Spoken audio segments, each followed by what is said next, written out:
बेकसी पर जुल्म लामहदूद है, मतलाए इंसाफ अबर आलूद है।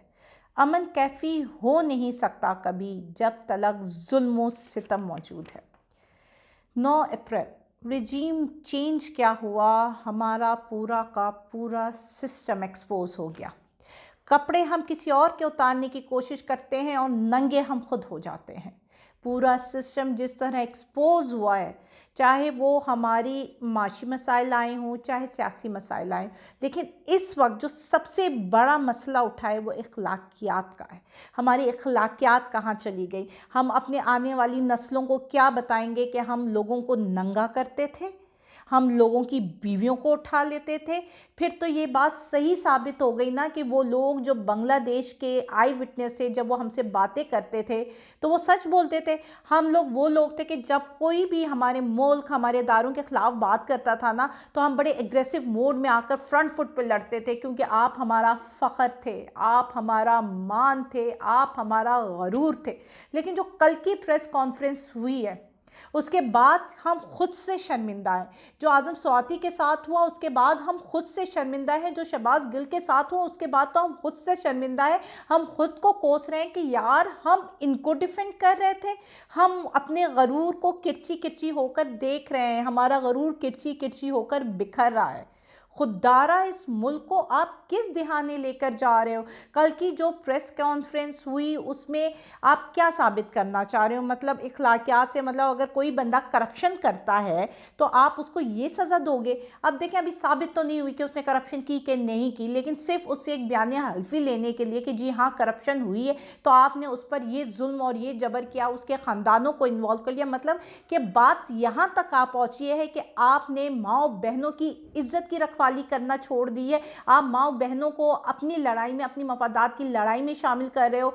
मुझे अभी एक वाक़या याद आता है कि जब मैं एक मैगज़ीन निकाल रही थी और वो नर्सों पर था, और वो पाकिस्तान का पहला ऐसा मैगज़ीन था जो नर्सेस पे फोकस करता था, तो वहाँ पे मेरी एक इंटरव्यू हुआ, मुलाकात हुई ब्रिगेडियर नुसरत से।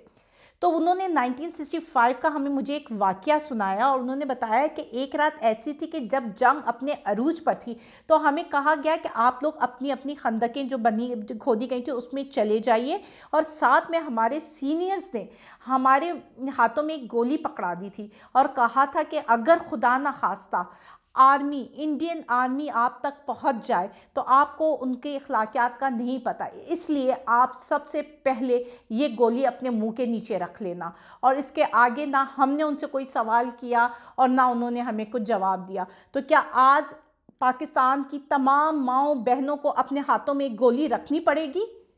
अपनी इज्जत के खातिर हम सब वो अपनी गोलियां जेबों में लेकर बैठे हैं, ताकि अगर हम पर कोई ऐसा हमला हो तो हम से ना कोई सवाल किया जाए और ना हम किसी को कोई जवाब दें और सीधी अपने मुंह के अंदर वो गोली रख लें, क्योंकि इज्जत जान से प्यारी तो नहीं है ना। तो ये आप लोग अखलाकियात, पहले उन्होंने वो गोली इसलिए रखी थी अपने पास कि वो दुश्मन से बचना चाह रहे थे। दुश्मन को अपनी जान दे सकते थे, अपनी इज्जत नहीं दे सकते थे, लेकिन आज ये गोली हमें इसलिए अपने पास रखनी होगी क्योंकि हमारे महाफजी हमारी इज्जत के जो है आगे बैठे हुए, हमारे घरों के आगे बैठे हुए हैं।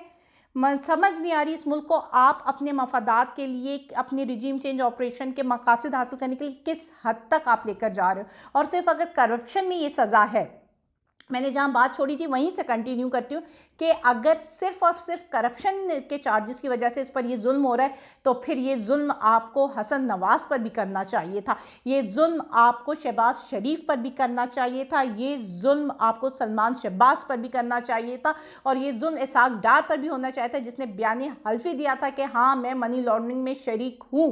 तो जब एक चीज़ जुल्म नहीं, एक करप्शन के लिए आप इतने एक आम चौकीदार पर इतना बड़ा जुल्म करते हो, और दूसरे बंदे जो कि वाकई में जिन पर अरबों रुपए की करप्शन है उन पर आप कुछ भी नहीं करते हो। कानून का तो सत्यानाशी हो गया है। अब जब प्रेस कॉन्फ्रेंस होती है तो लोग हाथों कुरान सामने रखकर लाना पड़ रहा है हमें। वो औरत दुआई देती है तो कुरान हाथ में उठाती है और दुआई देती है। इसका मतलब ये है कि हमको हमारी अदलिया पर, अपनी कोर्टों पर यकीन नहीं रहा। हमें यकीन नहीं रहा कि हमें इंसाफ मिलेगा, हमें यकीन नहीं रहा कि हमारी सुनवाई की जाएगी, हमें यकीन नहीं रहा कि हमारी बात को सच सच माना जाएगा। इसलिए हमें अपनी मुकद्दस किताब को बीच में लाना पड़ रहा है। मतलब इन सियासत ने यहाँ तक ला दिया है कि हमें कुरान मजीद को हाथों में उठा कर अपनी बात को साबित करना पड़ रहा है। इमरान खान ने कहा कि जी जो कॉन्स्टिट्यूशन है वो हमारी डिग्निटी की हिफाजत करता है, हमारी इज्जतों की हिफाजत करता है, लेकिन क्या आइन यहाँ पे मौजूद है? आइन कहीं पे भी आपको नज़र आ रहा है? यहाँ पे तो आइन का बेड़ा गर्क हुआ है।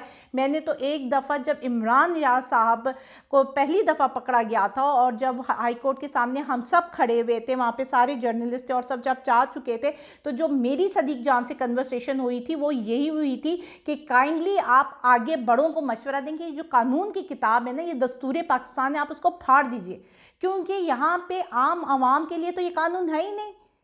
आपने तो आम आवाम की सुनवाई रखी नहीं है, उनके कोई हकूक़ रखे ही नहीं है। यहाँ पे सिर्फ हमारे हकूक़ पामाल हुए जा रहे हैं और हम चुप करके बैठे हुए हैं इस उम्मीद के साथ शायद कोई उठे और हमारे लिए आवाज़ उठाए।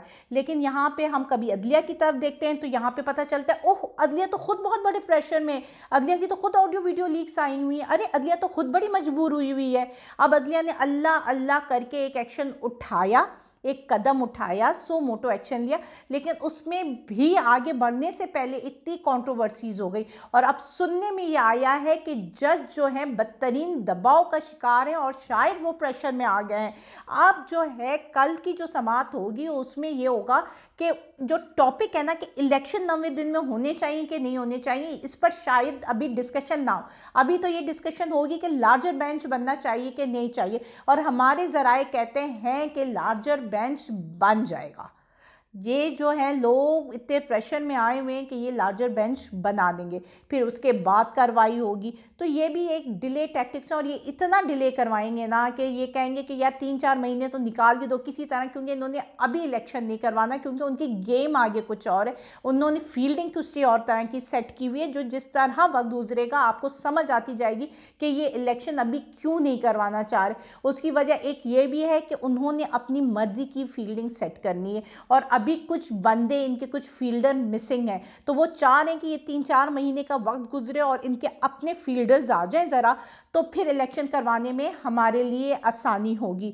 एक तरफ जजेस पर दबाव है, दूसरी तरफ इस्लामाबाद में मुलाकातों पे मुलाकातें हो रही हैं, सर जोड़ कर बैठे हुए हैं। फिर से वही पुरानी बात कि यार टेक्नोक्रेट ले आते हैं, कुछ तरीके से 1 साल ये हुकूमत घसीट लेते हैं, किसी तरीके से भी हम टेक्नोक्रेट की हुकूमत लाते हैं और फिर हम इस पूरे सिस्टम को किसी तरह से घसीटा मारते हैं। लेकिन मुझे ये बताएं, क्या आप टेक्नोक्रेट की हुकूमत लाने में कामयाब हो जाएंगे?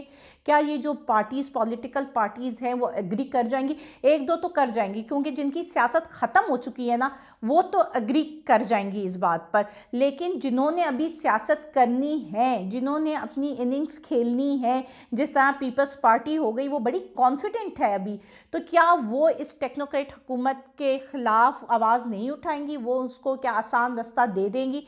मेरा नहीं ख्याल। तो इसलिए टेक्नोक्रेट हुकूमत का वो सोच तो रहे हैं, बात भी हो रही है, कल भी मुलाकातें हुई, आज भी इसी सिलसिले में एक बैठक होगी। तो देखते हैं कि ये कहाँ तक अपनी जो ये सोच है या ये जो अपना आइडिया है टेक्नोक्रेट वाले का इम्प्लीमेंट कर सकते हैं कि नहीं कर सकते हैं। और फिर मैंने एक बात बड़ी मिस की है बीच में, और मैं ये जो प्रेस कॉन्फ्रेंस हुई है ना, उसके हवाले से ये बात करना चाह रही थी कि जो ये प्रेस कॉन्फ्रेंस हुई है जिन पर इल्ज़ामबाजी लगाई है, जो भी क्या वो सामने आएंगे और इसका जवाब देंगे? क्या GHQ से कोई जवाब आएगा या नहीं आएगा? अभी तो आप सिर्फ ऑडियो वीडियो लीक्स पर चल रहे हैं ना, मतलब अभी उनकी प्रेस कॉन्फ्रेंस हुई और उसके फ़ौरन बाद आपने आज एक ऑडियो लीक कर दी, लेकिन आपको लगता है कि अवाम आपकी इस ऑडियो लीक को एक्सेप्ट करेगी? क्योंकि अवाम को ये समझ आ गई कि जितना भी ऑडियो वीडियो लीक का खेल है, ये तो आप अपने मफादात के लिए यूज़ करें, जिसको भी डिग्रेड करना होता है, कुछ करना होता है, आप एक ऑडियो वीडियो लीक ला देते हो।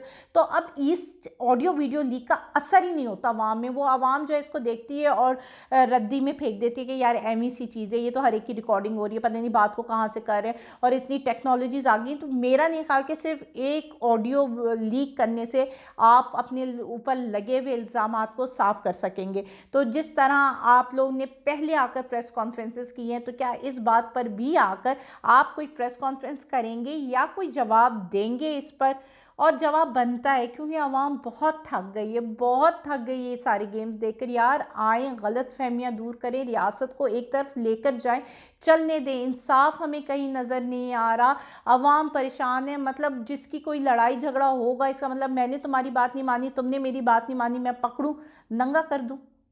कहाँ पे लेकर जा रहे हो यार? बैठो, मिलकर बैठो और कोई हल निकालो इस मुल्क के लिए। यहाँ पे कितनी बर्बादियाँ हो चुकी हैं। आपकी जो सियासी है मुश्किलात वो बढ़ती जा रही हैं, माशी मुश्किलात बढ़ती जा रही हैं, हमें कहीं पे भी रूल ऑफ लॉ नज़र नहीं आ रहा है। आवाम भूखी प्यासी मर रही है। कल सारा दिन ट्रांसपोर्टेशन बंद रहेगी आपके मुल्क में, ताजिर हड़ताल में चले जाएंगे। कल आपका सारा सिस्टम पहिया जाम में होगा। आप इस तरफ मुल्क को लेकर जा रहे हो, और दूसरी तरफ आपका कल लाहौर हाई कोर्ट का इलेक्शन हुआ, जिसमें 150 साल बाद, इतने सालों बाद जो है एक बड़ी सी कामयाबी मिली, और कामयाबी मिली है पीटीआई को। पहली बार जो है सेक्रेटरी मुंतखब हुई है खातून, और ये एक बहुत बड़ी कामयाबी समझी जा रही है इमरान खान की, पीटीआई की। और अब यहाँ से मरियम नवाज़ को भी देखना होगा कि वो कहाँ खड़ी हुई है, उनकी पार्टी कहाँ खड़ी हुई है। अब वो सियासत सिर्फ दूसरों को नीचा करके और ज़लील करके ही कर सकती हैं। वहाँ पे उनकी कहीं पे भी, किसी भी जगह पे, चाहे वो ज़िला लेवल पे हो, कोर्ट लेवल पे हो, किसी भी लेवल पे आप हो ना, आपको मरियम बीबी की पार्टी नज़र नहीं आ रही। बड़ी बाजी की पार्टी कहीं गुम हो गई है, या बड़ी बाजी की पार्टी शॉपिंग करने चली गई है बड़ी बाजी के लिए, कपड़े वगैरह ख़रीदने के लिए, क्योंकि बड़ी बाजी की पार्टी का तो बुरी तरीके से सफाया हो चुका है। तो इसलिए बड़ी बाजी सियासत करें, ज़ातियात पे ना आए। और मैं इन सब से कहूँगी कि यार प्लीज़ आप सियासत करो सियासी तरीके से, लोगों को नंगा करके सियासत ना करो। और अदलिया से भी कहूँगी कि प्लीज़ आप बिना प्रेशर के, लोग आपकी तरफ देख रहे हैं। मैंने कल भी ये बात कही थी, आज भी कह रही हूँ, जस्टिस साहब आपने ख़ुद कहा था ना कि अवाम पाकिस्तान ने आपके दरवाजे पर दस्तखत दी है, तो आज फिर अवाम पाकिस्तान दोबारा से आपके दरवाजे पर दस्तखत दे रही है। खोलिए और पहचानिए अपनी ताकत को, जो आप अवाम के हक़ में इस्तेमाल कर सकते हैं। बहुत शुक्रिया। अल्लाह हाफ़िज़।